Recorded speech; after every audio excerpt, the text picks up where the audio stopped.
Philadelphia is a gunboat of the Continental Navy, manned by Continental Army soldiers. She was a part of a fleet under the command of General Benedict Arnold that fought the 11th of October 1776 Battle of Valker Island against a larger Royal Navy fleet on Lake Champlain. Although many of the American boats in the battle were damaged in the battle, Philadelphia was one of the few actually sunk that day. On the days following the main battle, most of the other boats in the American fleet were sunk, burned, or captured. She is one of a few such vessels used during the American Revolutionary War to be raised. In 1935, amateur military marine archaeologist Lorenzo Hageland located her remains standing upright at the bottom of Lake Champlain, and had her raised, bequeathed to the Smithsonian Institution in 1961. Philadelphia and associated artifacts are part of the permanent collection of the National Museum of American History, in Washington, D.C., where curator Philip K. Lundeberg was responsible for arranging her initial display. The vessel is listed on the National Register of Historic Places and is a National Historic Landmark.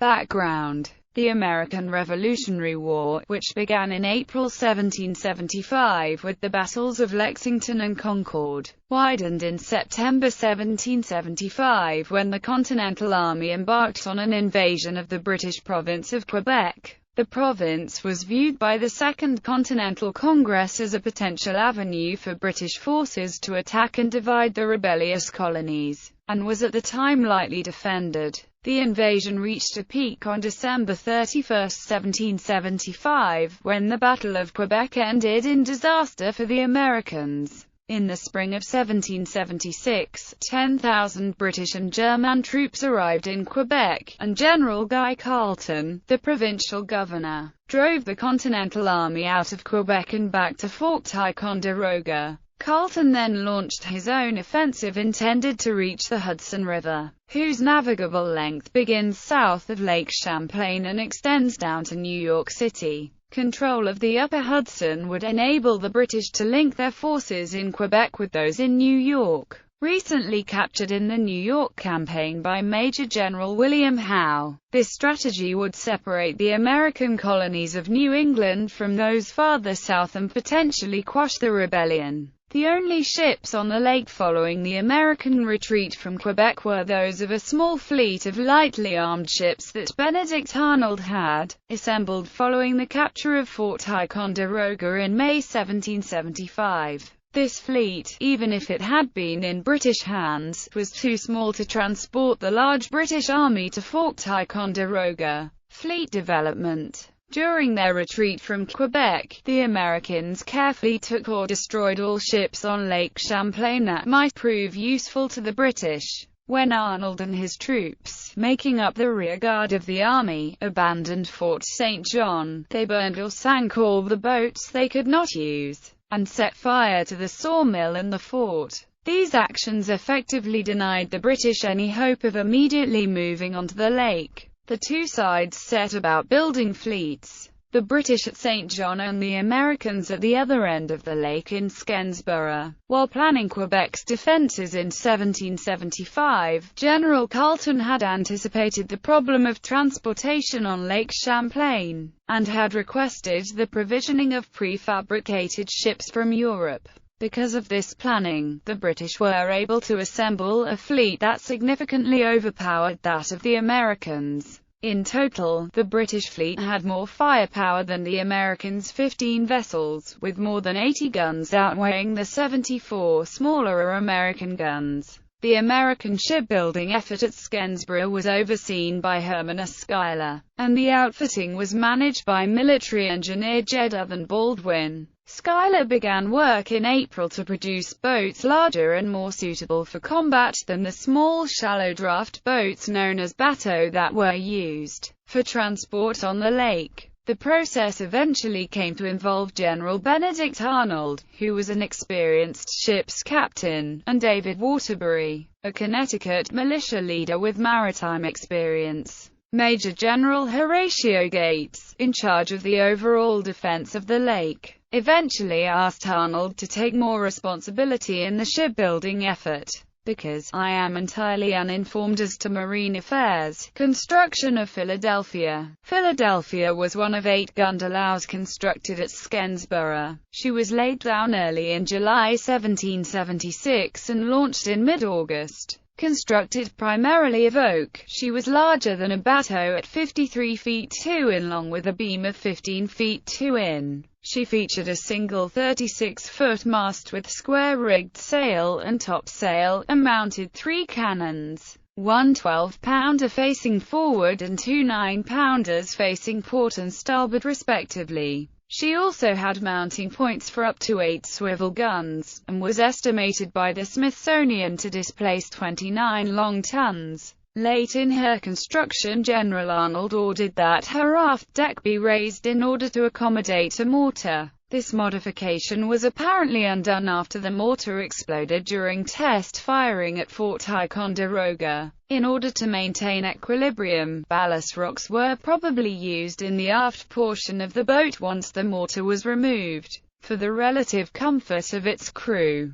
the boat had a canvas awning aft of the mast, and fascines were probably lashed to its sides to diffuse musket fire aimed at the boat. Service history. Philadelphia was placed in service under a Captain Rice shortly after she was completed. Late in August, General Arnold assembled his fleet and cruised provocatively on the northern stretches of Lake Champlain. On September 23, in anticipation of the larger British fleet's arrival, he stationed his ships in Valka Bay, the strait separating the western shore of the lake from Valka Island. When the two forces clashed on October 11, Philadelphia was under the command of Benjamin Rue, and was part of the formation Arnold established in the Valka Strait. Early in the 6-hour fight, the 12-gun schooner Royal Savage ran aground and was burned. Toward dusk, the British guns holed Philadelphia with a 24-pound shot, and she soon sank. Darkness ended the action, and Arnold was able to slip away during the night. Many of his remaining ships were burned, sunk, or captured over the next 2 days as the British pursued him toward Ticonderoga. In sea trials of the replica Philadelphia II, the Lake Champlain Maritime Museum determined that the boat was not particularly maneuverable. Contemporary accounts of sailing the vessels include reports that the gondolas skipped across the waters of the lake, blown by the wind, and needed safe shelter when winds were high, raising the wreck. In the 1930s, Lorenzo Hagelund, a veteran of World War I and a history buff, began searching the strait for remains of the battle. In 1932 he found the remains of Royal Savage's hull, which he successfully raised in 1934. Hagelund followed up his discovery of Royal Savage with the discovery of Philadelphia's remains in 1935, sitting upright on the lake bottom. He raised her that year. In addition to the guns and hull, hundreds of other items were recovered from the vessel. These relics included shot, cooking utensils, tools, buttons, buckles, and human bones.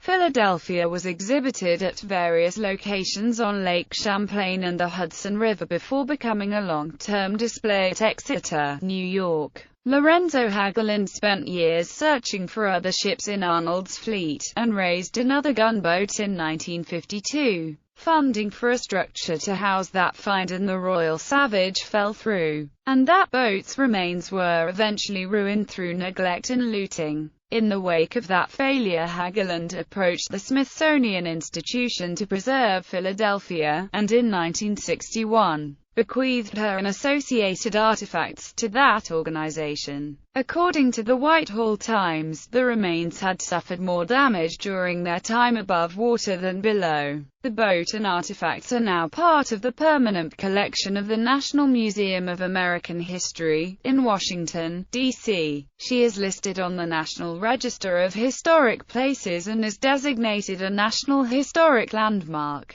she remains in precarious condition. As of 2001, the wood and iron fittings continued to show signs of deterioration despite attempts to stabilize them. In 1997, another pristine underwater wreck was located during a survey by the Lake Champlain Maritime Museum. 2 years later it was conclusively identified as the gundalow Spitfire. Bibliography. Bratton, John R. The Gondola Philadelphia and the Battle of Lake Champlain. College Station, Texas. Texas A&M University Press. ISBN 978-1-58544-147-1. OCLC 48003125. Cubbison, Douglas. The American Northern Theater Army in 1776. Jefferson, N.C. McFarland. ISBN 9780786745646. OCLC 368031977.